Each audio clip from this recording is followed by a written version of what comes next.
नमस्कार बच्चों, जय श्री कृष्णा।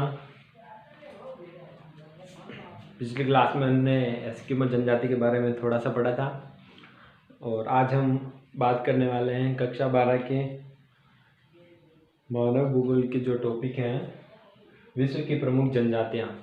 भूगोल के जो दूसरा अध्याय विश्व की प्रमुख जनजातियाँ, उसमें एस्किमो जनजाति के आर्थिक जो क्रियाकलाप हैं वह किस प्रकार से अपनी आर्थिक क्रियाएँ करते हैं, उनके यंत्र उपकरण आखेट व उनका भोजन वस्त्र निवास गृह जो इनका घर है आदि के बारे में आज पढ़ने वाले हैं। तो शुरू करते हैं। तो जो कल हमने इनके भोजन के बारे में थोड़ा बहुत आखेट के बारे में बात की थी। इनका जो भोजन है वो कहाँ से प्राप्त होता है वो मैंने आपको बताया था। आज हम पहले बात कर लेते हैं यंत्र व उपकरण कि इनके यंत्र क्या है तथा उपकरण क्या है। यंत्र का हो जाएगा औजार, इनके औजार क्या क्या है औजार, व उपकरण का हो जाएगा जो इनके यातायात के जो साधन है, या जिसे हम परिवहन के साधन भी बोल सकते हैं। यातायात के साधन, यातायात के साधन।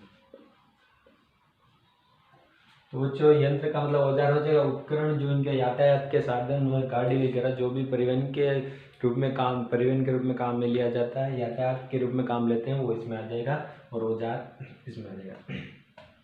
तो हम ये जो भोजन के बारे में हमने पिछले वीडियो में बात की थी कि ये कच्चा मांस खाते हैं, किस किस से प्राप्त करते हैं वो भी बताया था। भोजन के प्रमुख स्रोत हैं जो इनकी ज़्यादातर ये सील मछली, व्हेल मछली, वाल रस, कैरिबो बारहसिंगा, ध्रुवी भालू आदि का जो मांस होता है वो खाते हैं और संग्रहण भी करते हैं। तो ये जो भोजन करेंगे इसके लिए आखेट करेंगे भोजन के लिए।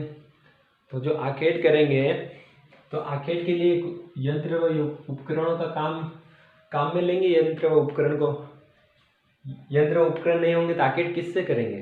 तो ये कुछ यंत्र उपकरण जो इनके हैं, औजार व यातायात के साधन है, उनके बारे में हम आज पढ़ते हैं। तो औजार में इनका एक होता है हारपून।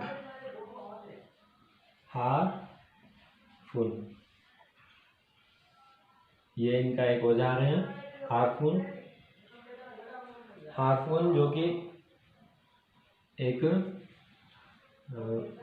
मछलियाँ होती हैं उनके शिकार में काम में लिया जाता है हारपून को, जो कि एक बालेनुमा हथियार होता है। जैसे हम भाला फेंकते हैं, जो कि वो भाला, समझ गए ना, भाला उसी के जैसा एक हथियार होता है जिसके एक तरफ रस्सी बंधी हुई होती है तथा ये 1.2 से 1.5 मीटर के लगभग होता है। कोई 1.2 के भी होते हैं, कोई 1.5 मीटर के भी होते हैं, ऐसे होते हैं। तो औजार में इसके हारपून के अंदर क्या लिखेंगे हम, हारपून के अंदर आ जाएगा ये मछलियों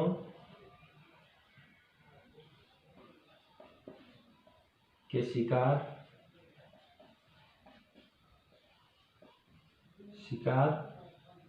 में काम में लिया जाता है। मछलियों के शिकार में काम में लिया जाता है तथा काम में लिया जाने वाला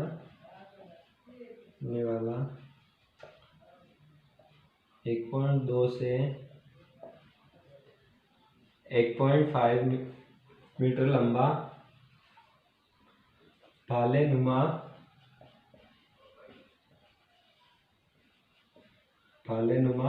हथियार होता है। भालेनुमा हथियार है तथा इसके एक तरफ जो है वो रस्सी से, यह हथियार एक तरफ से रस्सी से बंधा हुआ होता है। यहाँ लिख देते हैं, इसके एक तरफ रस्सी से बंधा हुआ होता है।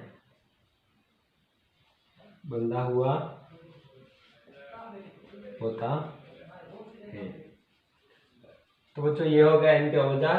अब हम बात करते हैं यातायात के साधन की। इनके यातायात परिवहन के साधन क्या क्या हैं। तो यातायात के साधन में ये काम में लेते हैं इनकी दो नाव। ये अपनी ये मछलियों का शिकार करते हैं, तो मछलियों के शिकार के कारण ये अपनी नाव पानी में चलने के लिए जो नाव इस्तेमाल करते हैं, जो इनकी दो नावें हैं, दो नाव ता एक ये गाड़ी का उपयोग भी करते हैं। एक गाड़ी, इनकी एक गाड़ी तथा दो नाव होती हैं। यातायात के साधन में एक गाड़ी तथा दो नाव हो गई। जो ये गाड़ी होती है उसका नाम होता है स्लेज। स्लेज अपने भी होती है, स्कॉर्पियो फॉर्च्यूनर वगैरह, वो इनके जो गाड़ी होती है वो होती है स्लेज। यो कोई वो हमारे जैसी गाड़ी इस्तेमाल नहीं करते हैं परिवहन के लिए, इनके एक बनाई हुई गाड़ी होती है जिसे बोलते हैं स्लेज। इसका नाम क्या है? स्लेज। ये स्लेज जो इसके अलावा इनकी जो दो नाव होती हैं उनमें पहली नाव है कयाक। पहली कौन सी है? कयाक। तथा दूसरी जो है वो है उमियाक। उमियाक, ये इनकी दो नावें होती हैं ता एक गाड़ी होती है। अब हम बात करते हैं इनके बारे में। तो जो स्लेज जो गाड़ी होती है उसके पहिए नहीं होते हैं, ये बर्फ पर चलने वाली पहिए विहीन गाड़ी है। ये बर्फ पर चलने वाली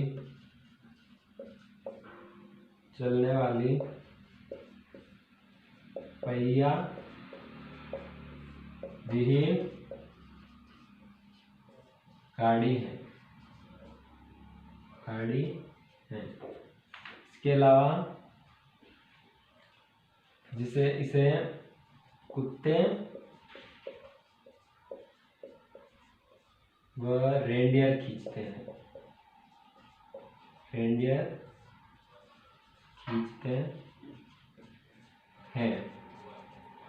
ये एक पहिए विहीन गाड़ी, इसके कोई पहिए नहीं होते हैं, इसको कुत्ते व रेंडियर खींचते हैं। रेंडियर कुत्ते वहाँ के होते हैं जो इसे पीछे बांधकर इसे खींचते हैं। इसके अलावा ये जो गाड़ी है वह वालरस की हड्डियों द्वारा बनी होती है। जो वालरस की हड्डियाँ होती है उनके द्वारा बनी हुई होती है। ये वालरस की हड्डियों से बनी होती है। तो हम स्लेज गाड़ी के बारे में बात करते हैं तो क्या बोलेंगे? ये बर्फ पर चलने वाली पहिए विहीन गाड़ी है जिसे कुत्ते व रेंडियर खींचते हैं। तथा ये किसकी बनी होती है? तो वालरस की हड्डियों से बनी होती है। इसके अलावा आता है इनकी नाव कयाक। कयाक जो है वो हमने पहले बात की सील मछली। ये सील मछली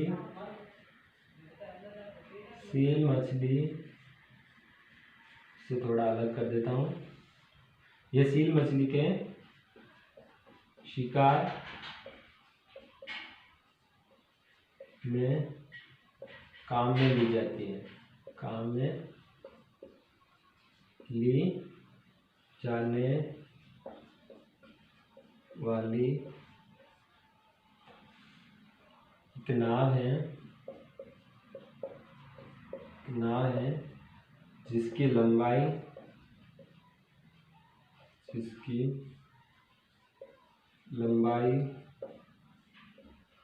5 मीटर तथा चौड़ाई जो है वह 1.5 मीटर होती है।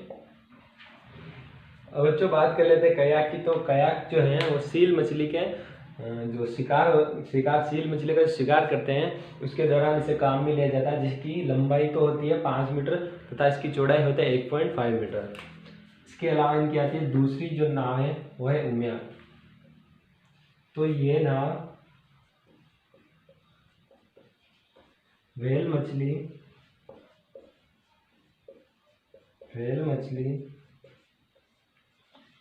के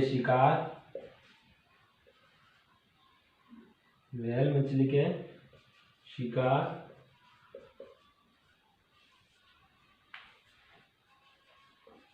के लिए काम में ली जाने वाली काम में ली जाने वाली बड़ी नाव है। बड़ी नाव है। तो बच्चों ये होगी इनकी दोनों नावें। तो आपको परीक्षा की दृष्टि से पूछ लिया जाए कि एस्किमो जनजाति के यंत्र व उपकरण बताइए, तो आप क्या बताओगे? लिख दोगे औजार और यातायात के साधन। उसके बाद इधर औजार में लिख दोगे हार्पून, ये मछलियों के शिकार में काम में लिया जाता है, जो कि एक बाले नुमा हथियार होता है जो 1.2 से 1.5 मीटर लंबा होता है। इसके अलावा इसके एक तरफ जो है वो रस्सी से बंधा हुआ होता है, एक तरफ से। ये हो गया हार्पून। इसके अलावा है नाव, तो इनकी दो नावें होती है, एक कयाक तथा दूसरी उम्याक। कयाक जो है वो सील मछली के शिकार के दौरान ये काम में लेते हैं। इसकी लंबाई होगी 5 मीटर और चौड़ाई होगी 1.5 मीटर। इसके अलावा उम्याक जो है ये व्हेल मछली के शिकार में काम में ली जाने वाली नाव है जिसे हम बड़ी नाव भी बोल सकते हैं। तो ये हो गई इनकी दोनों नावें। तीसरी हो गई इनकी गाड़ी जिसका नाम है स्लेज। ये इसके कोई पहिए नहीं होते हैं, ये बिना पहियों की गाड़ी होती है, यानी कि पहिए भी जिसे कुत्ते व रेंडियर खींचते हैं। ये वालरस की हड्डियों से बनी होती है। वालरस की जो कि एक जलीय जीव उसकी हड्डियों से बनी होती है। तो ये अपना क्लियर हो गया, किसी को कोई टेंशन की आवश्यकता नहीं है। और जो ये बताए हैं इसके एक बार फोकस करें आप।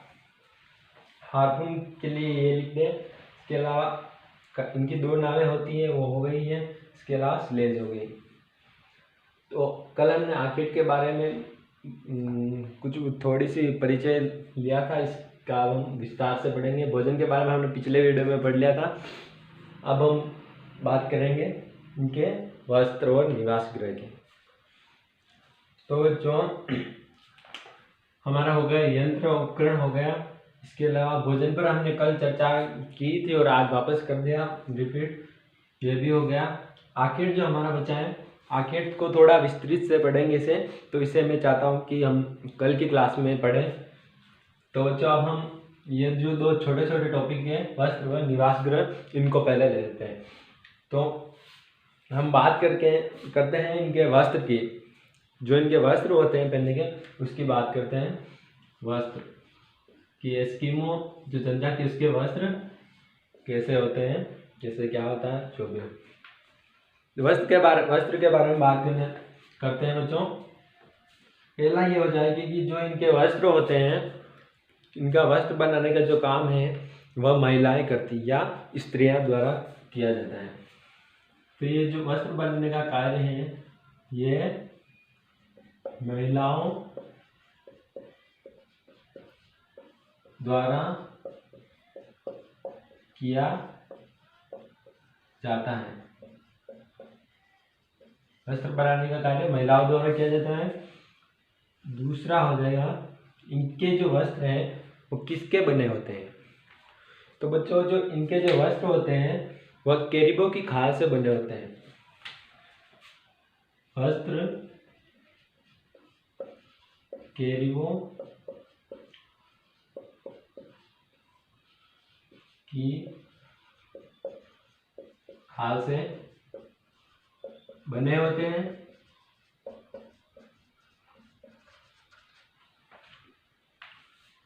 अब क्वेश्चन ये भी बनता है कि ज़्यादातर ये सील मछली का उपयोग करते हैं, तो सील मछली की खाल से क्यों नहीं बनाए इन्होंने, कैरिबो की खाल से क्यों बनाए, कैरिबो जिसे बारहसिंगा भी बोलते हैं उसकी खाल से क्यों बनाए। तो इसकी जो खाल होती है वह सील मछली की अपेक्षा अधिक गर्म तथा हल्की होती है। इसी कारण ये ठंडे प्रदेशों टुंड्रा प्रदेशों में रहते हैं, तो ठंड के कारण इन्हें गर्म कपड़े चाहिए होते हैं। तो ये अपने वस्त्र हैं जो कैरिबो की खाल से बनाते हैं, जो कि अधिक गर्मी देती है। इसके अलावा सभी जगह अगर कैरिबो नहीं पाया जाता है, बारहसिंगा नहीं पाया जाता है, तो वहाँ के लोग जो हैं वो क्या करते हैं, कैरिबो नहीं होगा तो ध्रुवीय बालू तो होगा, तो वो क्या करते हैं, जो ध्रुवीय बालू होता है उसके बालों से अपने वस्त्र बना लेते हैं। ध्रुवीय बालू के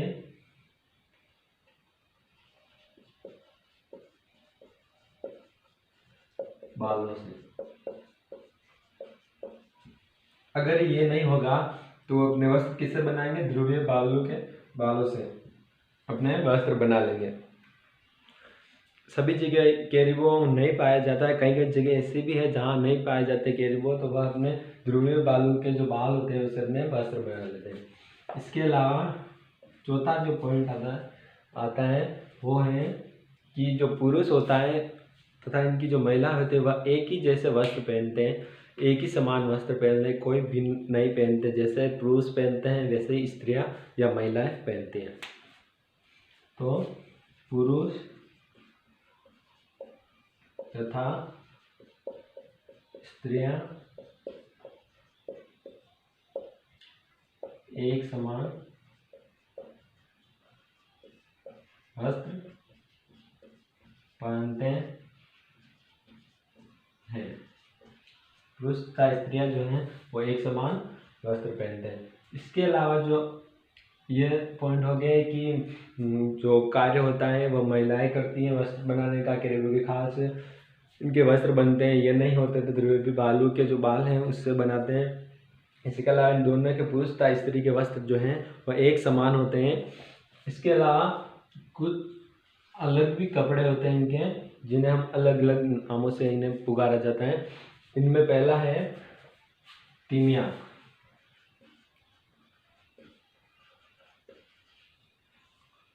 तिमिया तथा दूसरा है अनोहा तथा तीसरा कार्मिक या जिसे मुक्लुक्स भी बोलते हैं, मुक्लुक्स।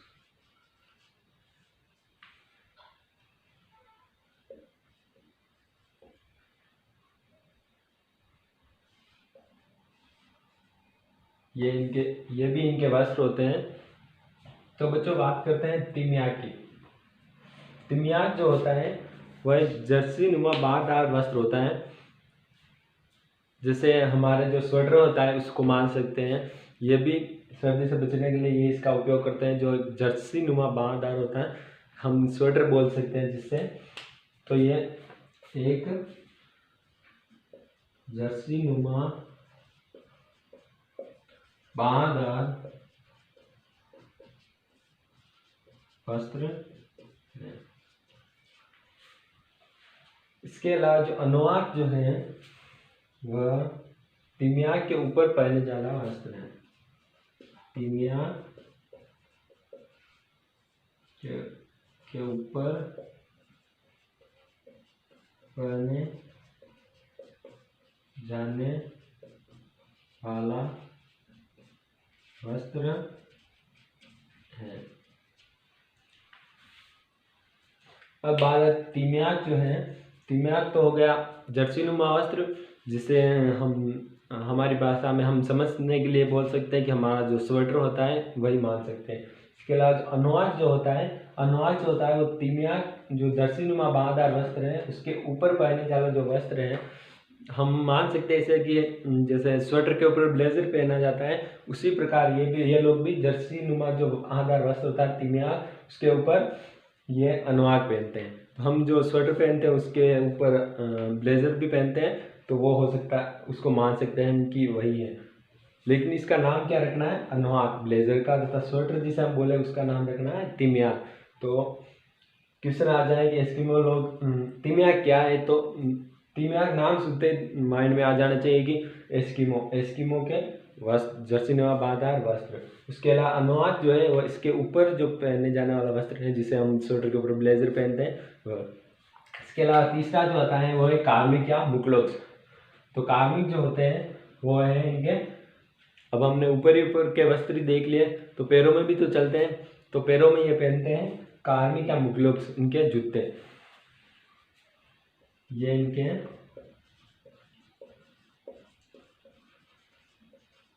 जूते होते हैं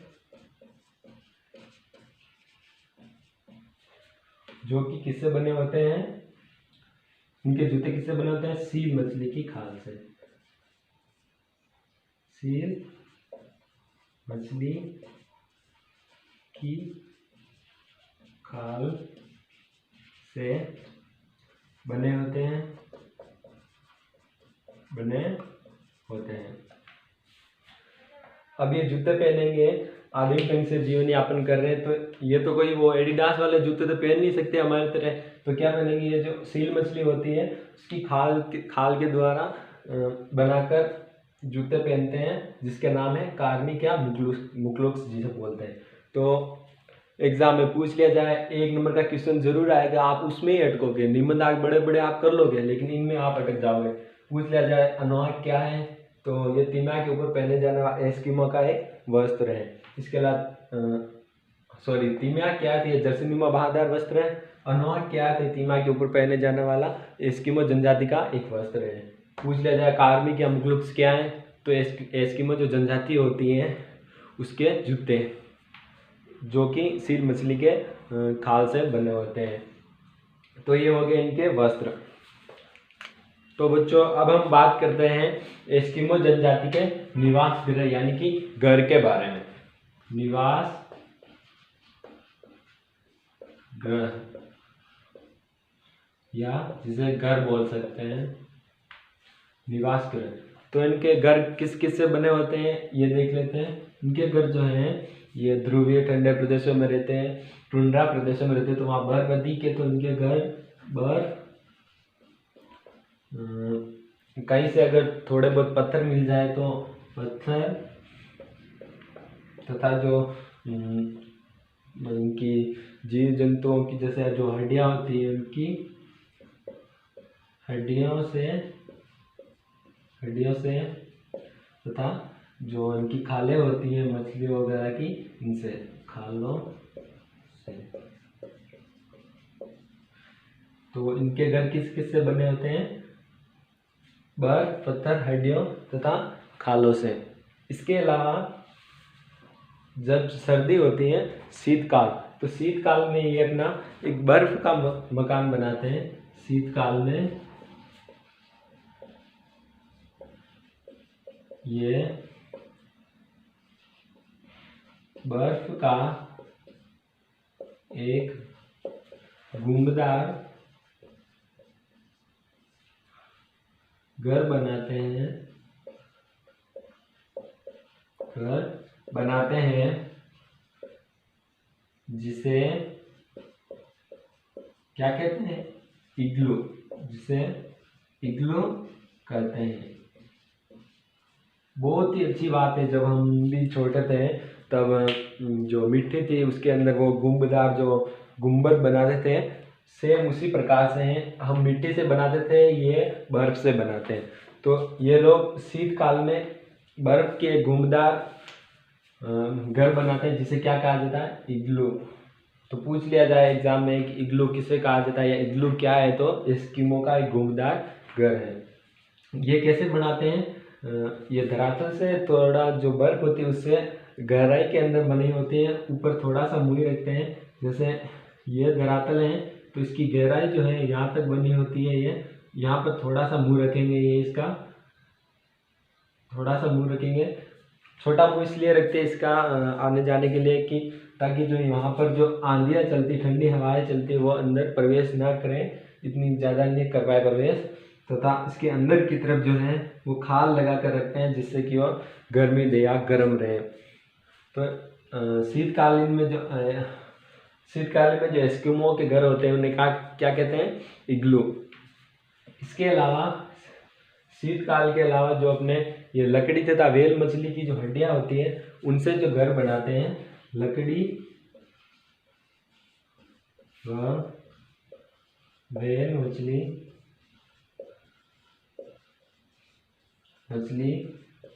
की हड्डियों से निर्मित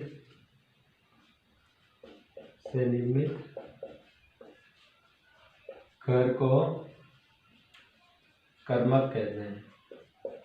इग्लू तो शीतकाल में बनाएंगे। इसके अलावा जो लकड़ी और जो व्हेल मछली की जो हड्डियां होती हैं उनसे जो अपना जो एक घर बनाएंगे उसे क्या कहेंगे, कर्मक। तो पूछ लिया जाए निर्मित घर को कर्मक कहते हैं। पूछ लिया जाए एग्जाम में कि कर्मक क्या है, छोटा क्वेश्चन बन सकता है, इसमें आप अटक सकते हो, तो इस पर ध्यान दें। कर्मक क्या है? तो कर्मक लकड़ी व वेल, एस्किमो का एक घर है जो कि लकड़ी व वेल मछली की हड्डियों द्वारा निर्मित होता है। तो शीतकाल में ये क्या बनाता है? इग्लू बनाते हैं, बर्फ के द्वारा घुमदार जो बनाते हैं उसे।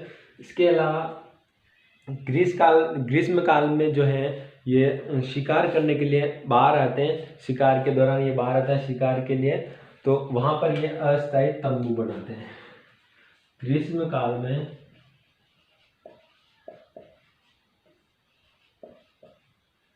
एस्किमो लोग या एस्किमो जनजाति के लोग शिकार के लिए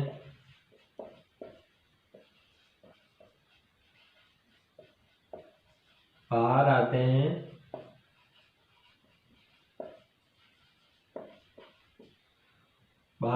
तो ये अस्थाई, जो कि स्थायी नहीं होता है, अस्थाई तंबू में शरण लेते हैं या रहते हैं, या ये अस्थायी तंबू बनाकर रहते हैं। ग्रीष्म काल के दौरान जब ये बाहर आएंगे शिकार के लिए, तो ये एक अस्थायी तंबू बनाएंगे जिसमें ये रहेंगे। अस्थायी जो कि स्थायी नहीं होता, एक जगह से दूसरी तरफ, यहाँ शिकार मिला तो यहाँ बना दिया, दूसरी जगह मिला तो वहाँ बना दिया, ऐसे होता है। तो बच्चों ये हो गए इनके निवास ग्रह। निवास ग्रह किस किस से बने होते हैं इनके घर? तो बर्फ, पत्थर, हड्डियों तथा खालों से। इसके अलावा शीतकाल में जो ये बर्फ के घुमदार वो घर बनाते हैं उसे इग्लू बोलेंगे। लकड़ी का वेल मछली की हड्डियों से जो निर्मित घर होगा उसे क्या बोलेंगे?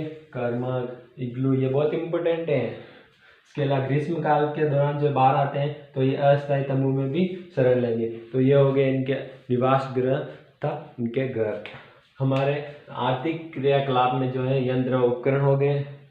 आर्केड जो है ये हम कल की क्लास में विस्तार से पढ़ेंगे। ये थोड़ा बड़ा टॉपिक इसलिए विस्तार से समझेंगे।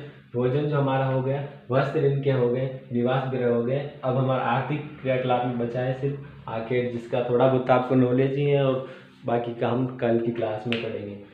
तो आपको इस पर फोकस करना है कि इनके निवास गृह कैसे हैं, किसको क्या बोलते हैं, उन पर फोकस करना है। फालतू की चीज़ों में ध्यान नहीं देना है। हमारे पास टाइम बहुत कम है, फिर भी एक एक पल है उसे व्यवस्थित लगाना है, हमारे भविष्य के लिए लगाना है।